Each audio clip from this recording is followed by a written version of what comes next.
Dr. Keth Moore had seen some seriously messed up creatures in his 47 cycles as the sector's premier xenobiological veterinarian. The razor-claw serpents from Vega Prime? Child's play. The acid-spitting thorn beasts of the Outer Rim? Please. He'd patched up everything from cybernetically enhanced warhounds to genetically modified hunting parasites without breaking one of his 4 sweat glands. But this thing strapped to the reinforced examination table in his clinic was something else entirely. One of the 7 hells of Proxima is that supposed to be Keth Moore's assistant, a nervous Trilarian named Pip Zahn, whispered from behind the observation barrier. His 3 eyes were wide with terror, and his normally blue skin had turned a sickly shade of green that Keth Moore adjusted his medical scanner with 2 of his hands while the other 2 worked frantically at his datapad. The readings were all wrong. Everything about this creature defied conventional xenobiological classification. 2 legs, 2 arms, bipedal stance, forward-facing eyes. It looked like some kind of primitive throwback to the early evolutionary stages most species had abandoned millions of cycles ago. According to the Transport Manifest, it's called a human, Keth Moore said, his voice dripping with skepticism. Supposedly from a backwater planet called Earth in some forgotten corner of the galaxy. The consortium military brought it in after a diplomatic incident. That was putting it mildly. 3 Vorkan battle cruisers had encountered a single human vessel in neutral space. Standard protocol called for identification, inspection, and probable confiscation of any valuable cargo. Simple procedure, really, except somehow, impossibly, the human ship had disabled all 3 cruisers and escaped. Not destroyed. Disabled. Which was arguably more terrifying. The creature on the table stirred, and both aliens instinctively stepped back. Its eyes were closed, but even unconscious, there was something unsettling about its presence. The way it breathed, slow and controlled. The way its muscles remained partially tensed, ready to spring into action at a moment's notice. The preliminary scans show massive trauma, Keth Moore muttered, reviewing his readings. Multiple fractured ribs, severe burns across 30% of its body surface, internal bleeding, and what appears to be some kind of metallic fragments embedded in its torso. And they want us to fix it. Pip Zahn's voice cracked with disbelief. Why not just put it out of its misery? That was exactly what Keth Moore had been thinking. The ethical thing to do would be to end its suffering quickly and quietly. No creature should have to endure this level of damage. Plus, there was the small matter of safety protocols. Every instinct he developed over decades of working with dangerous predators was screaming at him to maintain distance. This thing radiated menace, even while unconscious and half-dead. Its bone structure suggested incredible physical strength. Those hands, with their opposable digits, were clearly designed for gripping and manipulating tools or weapons. And those teeth? Definitely omnivorous, which meant it was adapted for both hunting and scavenging. Dr. Keth Moore, a new voice interrupted his analysis. He turned to see Commander Yextal, the station's military liaison, standing in the doorway. The Vorkan officer's usual composure seemed somewhat strained. I trust you have begun your evaluation of the specimen. I have begun, yes, Keth Moore replied carefully, though I'm not entirely sure this falls within my area of expertise. This creature exhibits characteristics of an apex predator. Perhaps it would be better suited for the military research facility on no. The commander's response was sharp and immediate. This stays here. This stays quiet. The brass wants it patched up and functional for interrogation, but they don't want word getting out about what happened in the Kepler sector. Politics. Keth Moore should have known. 3 of the consortium's most advanced warships have been taken down by a single vessel crewed by primitives from an uncharted world. That kind of embarrassment didn't look good on anyone's service record. Commander, with all due respect, I'm not equipped to handle this type of...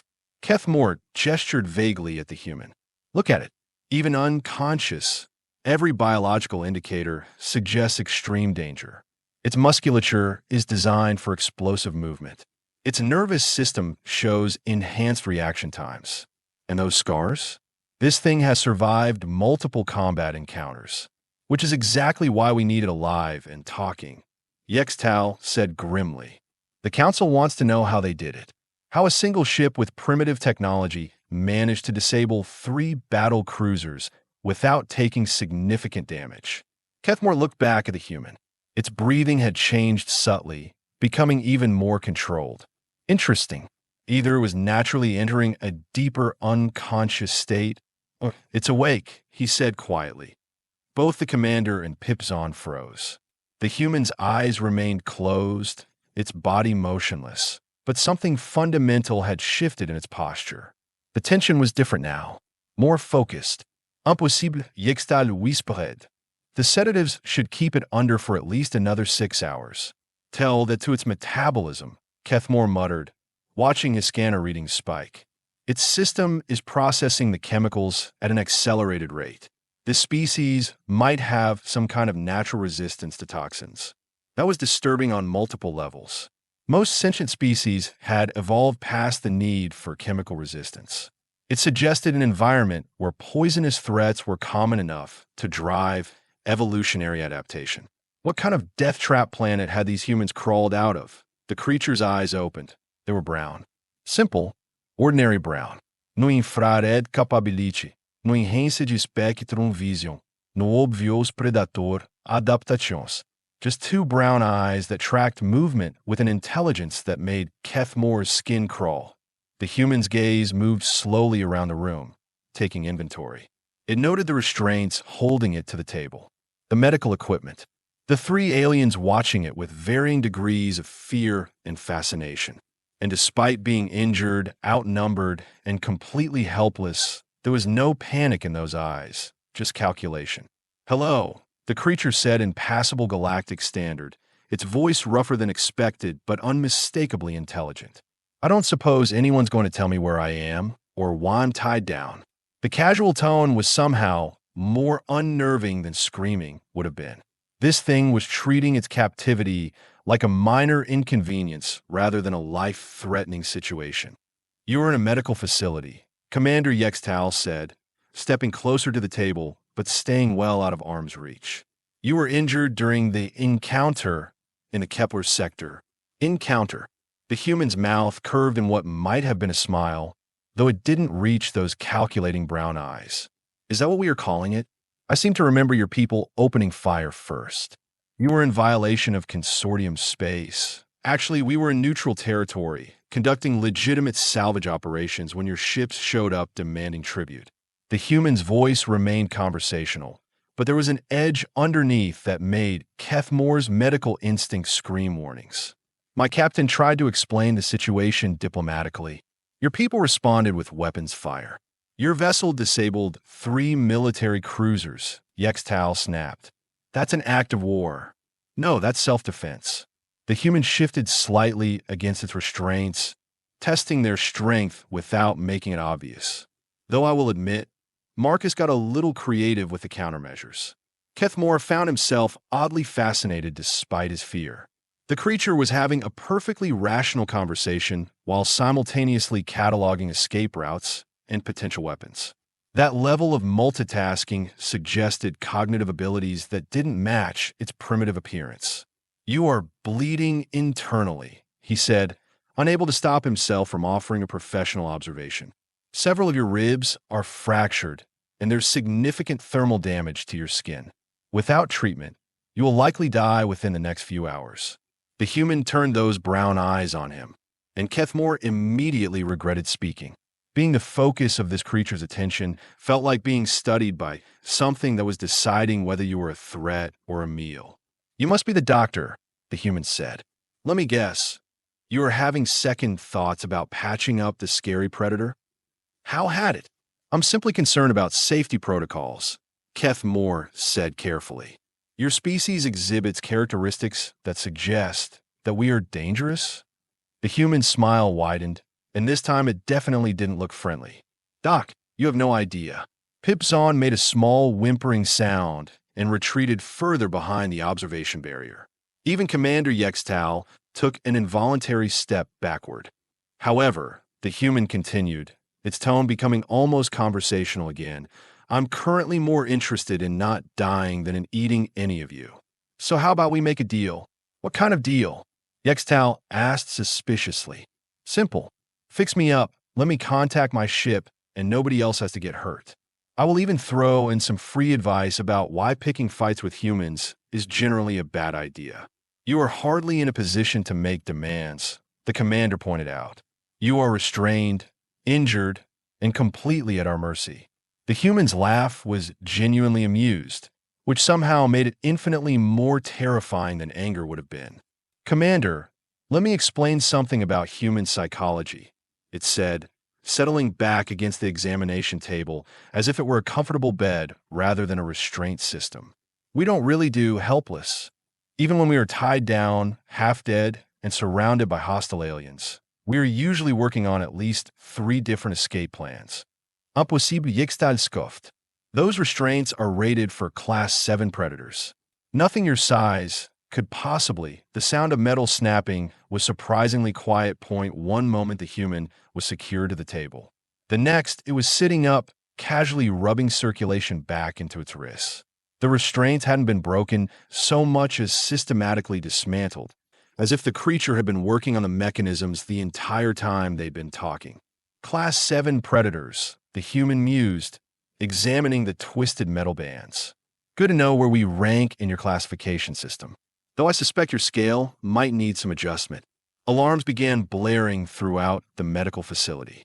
Emergency lights bathed everything in flashing red. Pipson squeaked and dove under his desk. Commander Yextal reached for his sidearm, but stopped when the human held up one hand in a peaceful gesture. Relax, it said, swinging its legs over the side of the table. I told you, I'm more interested in not dying than in hurting anyone. But I'm also not particularly interested in staying locked up while my crewmates think I'm dead. Dr. Keth Moore found himself caught between professional duty and survival instinct. The creature was clearly in pain, moving carefully to avoid aggravating its injuries. But it was also standing, alert, and demonstrating capabilities that defied every assumption they'd made about its physical limitations. Your internal injuries, he began, are painful but not immediately fatal, the human finished. I have had worse, though I wouldn't say no to some basic field treatment if you are offering. This is insane, Commander Yextal muttered, his hand still hovering near his weapon. We can't just let it wander around the station. Why not? The human asked reasonably. I'm not particularly interested in taking hostages or blowing things up. I just want to go home. And frankly, after the warm welcome your people gave us, I think my captain would be perfectly happy to avoid consortium space in the future. Security forces were undoubtedly converging on the medical bay. Keth Moore could hear running footsteps in the corridors outside. Within minutes, this entire section would be crawling with armed soldiers. And somehow, he got the impression that wouldn't intimidate this creature in the slightest. Doctor, the human said, interrupting his thoughts. I meant what I said about the medical treatment. I'd rather not collapse from blood loss in the middle of negotiations. Keth Moore looked at Commander Yextal, who seemed to be having some kind of internal crisis. The military officer clearly wanted to maintain control of the situation, but he was also smart enough to recognize that they'd already lost at the moment the human had freed itself. 5 minutes, Yextal said finally. Basic stabilization only. Then we're moving you to a secure facility where more of your people can point guns at me while I bleed to death. The human shook its head. Thanks, but I will pass. Doc, if you want to help, help. If not, I will manage on my own. There was something almost hypnotic about the creature's confidence. It was injured, alone, surrounded by potential enemies, and yet it acted like it held all the cards in this particular game. Maybe it did, Doctor. Keth Moore made his decision with the kind of split-second certainty that had kept him alive through decades of working with dangerous creatures. He grabbed his emergency medical kit and approached the human, ignoring Commander Yextal's sharp intake of breath.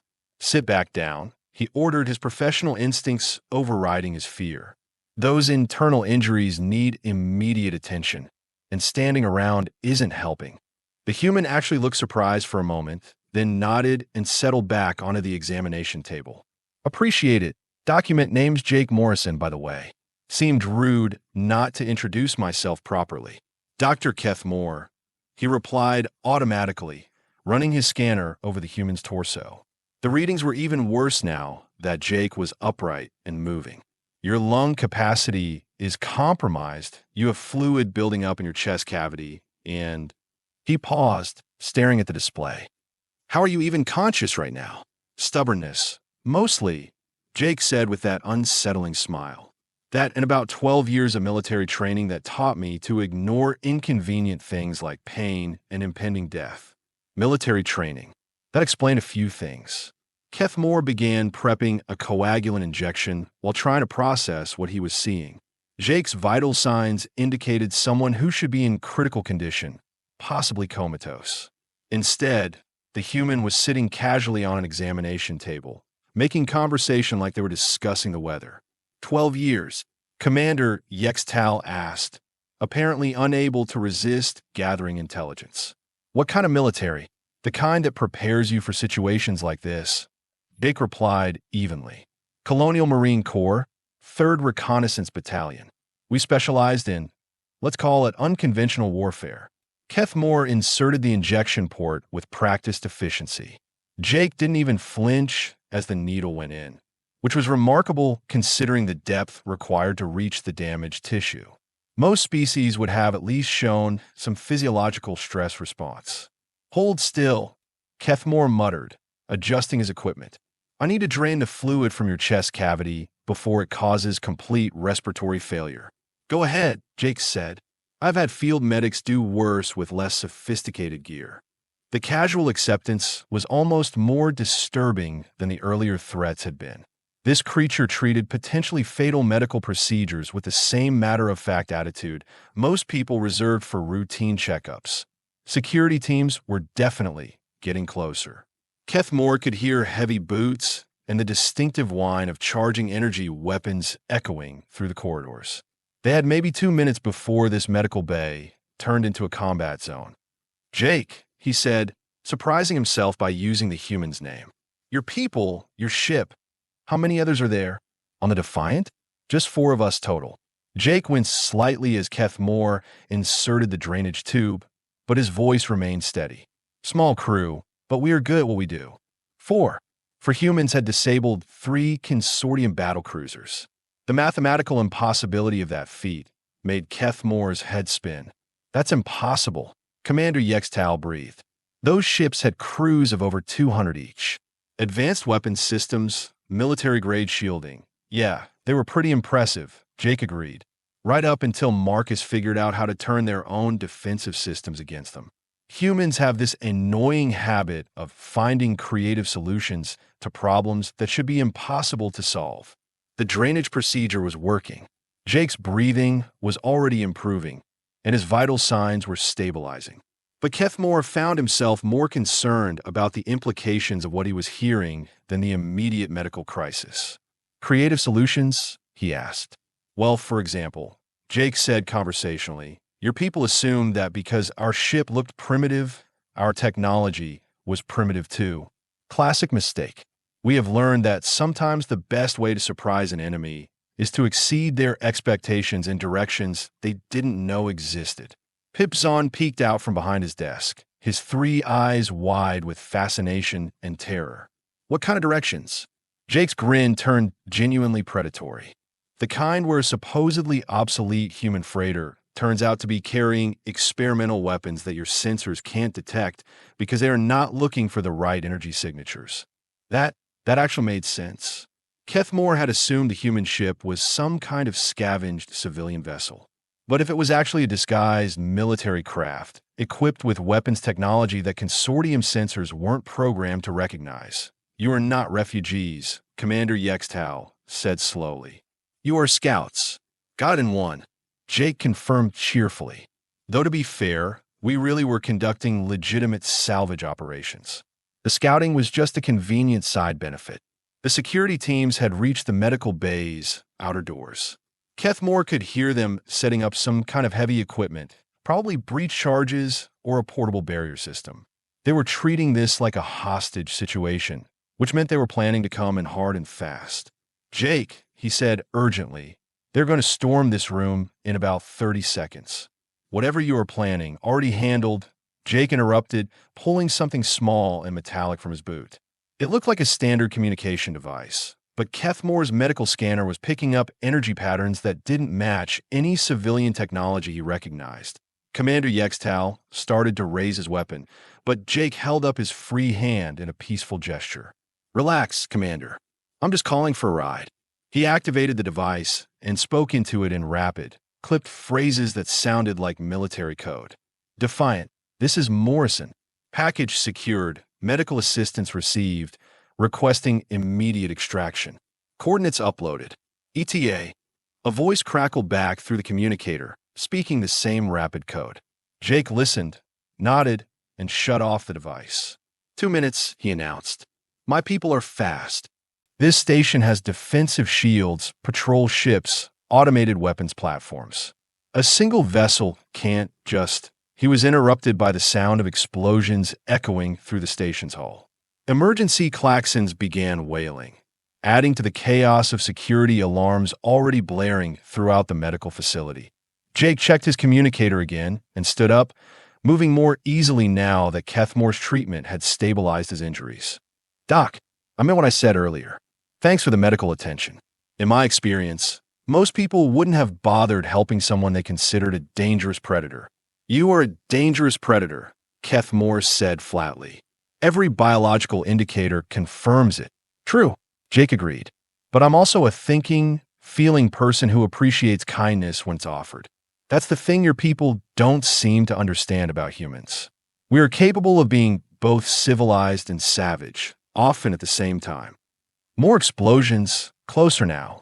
The lights flickered, and Kethmore felt the subtle vibration through the deck plating that indicated the station's structural integrity was being compromised. What are your people doing out there? Commander Yextal demanded. Probably nothing fatal, Jake said thoughtfully. Marcus is good at surgical strikes.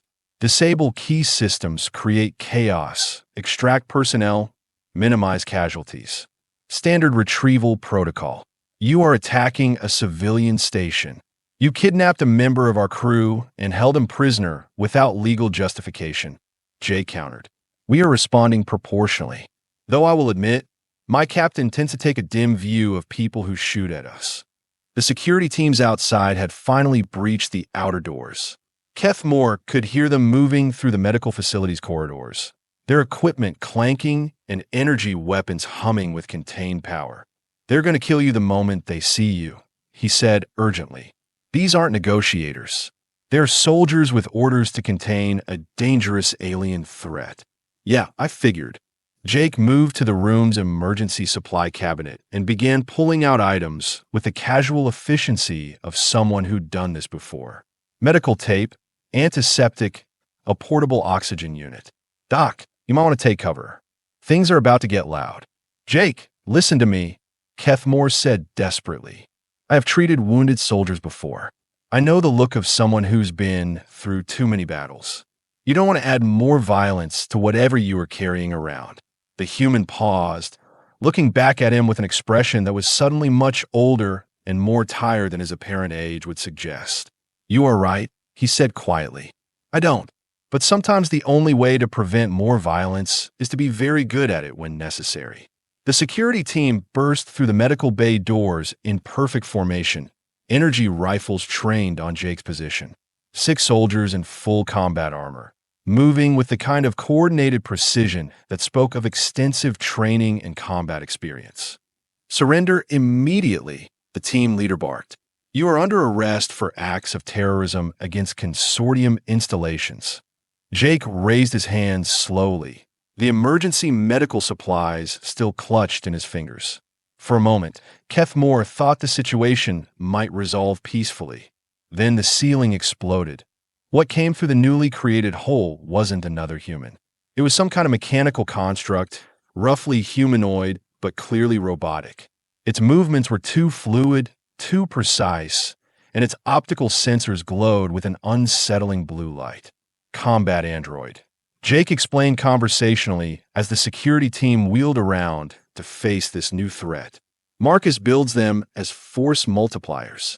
This one's probably running about 15 different combat algorithms right now. The android moved with inhuman speed and precision. It didn't kill the security team, Kethmore noted with professional detachment. Instead, it systematically disabled them using some kind of non-lethal energy weapon that left them unconscious but breathing. Efficient, Jake observed, slinging the android's offered equipment harness across his shoulders. Thanks, Darwin. I was starting to worry you guys had gotten lost. The android's voice was mechanically perfect, but somehow managed to convey exasperation. Negative, Morrison. Extraction delayed by unexpected defensive capabilities. Captain Henderson expresses frustration with your tendency to complicate simple reconnaissance missions. Tell the captain I got valuable intelligence. Jake replied, checking his gear. These people have some interesting blind spots in their threat assessment protocols. Dr. Kethmore found himself face to face with Jake one final time as the human prepared to leave through the hole in the ceiling. Doc, one last piece of advice, Jake said seriously. When word gets out about what happened here, and it will get out, you might consider putting in for a transfer. Somewhere far away from the border regions. Why? Because this was just first contact, Jake said grimly. And based on how your people handled it, I don't think the follow-up meetings are going to be nearly as friendly. The android extended some kind of ascension device, and both figures disappeared upward through the destroyed ceiling. Within seconds, Kethmore could hear the sound of spacecraft engines firing, growing fainter as they moved away from the station. Commander Yextal was unconscious on the floor along with his security team. Pibzon was still hiding under his desk, making small whimpering noises. And Dr. Kethmore was left standing in his destroyed medical bay, trying to process what had just happened. His communication console chimed with an incoming message. The display showed an official consortium military seal, but the voice that emerged was unmistakably human. Attention Kepler Station Personnel. This is Captain Rebecca Henderson of the Earth Colonial Marine Corps vessel Defiant. We have retrieved our crewmen and are departing your space. No further hostile action will be taken against your installation, provided you make no attempt to pursue or interfere with our departure. A pause. Then the voice continued with unmistakable steel underneath its polite tone. However, I feel obligated to point out that attacking human vessels without provocation is considered an act of war by our government. We will be filing appropriate diplomatic protests through the proper channels. I suggest your superiors give serious consideration to establishing formal first contact protocols before this situation escalates beyond anyone's ability to control. The transmission cut off, leaving Kethmore staring at the now silent console. First contact. They'd just experienced humanity's first official interaction with the consortium, and it had involved military engagement, kidnapping, medical treatment, prison breaks, and what amounted to a rescue raid on a civilian station that he thought about Jake Morrison's parting words. About blind spots in threat assessment protocols. About humans exceeding expectations in directions nobody knew existed.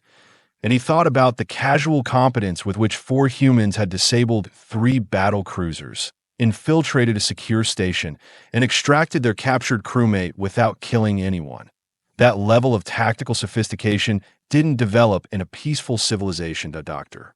Kethmore began composing his transfer request before the emergency repair teams even arrived to assess the damage to his medical bay.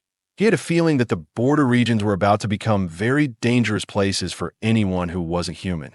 And despite everything he'd witnessed, despite the fear and the chaos and the completely upended assumptions about apex predators and primitive species, he found himself hoping that Jake Morrison was wrong about those follow-up meetings. Because if this had been humanity showing restraint, he really didn't want to see what they were like when they decided to stop being polite.